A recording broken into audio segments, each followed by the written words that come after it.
mga followers, mga supporters, salamat. Nag-gis ako ng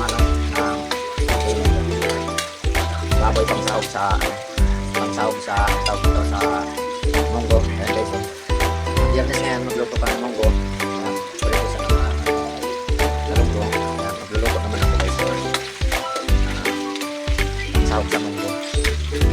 Inaano ko lang muna yung konting karne para kahit pa paano video makakabisa siya ng maayos. Direto ko muna guys, update ko lang guys yan. Ayan guys, ayan luto na guys. Uunin ko na yan guys. Ayan na, yan ang finish na guys sa luto kong munggo. Yan guys, yan na uunin ko na guys, palulubuin ko na lang yung yan ang finish na guys. Yan na guys yan.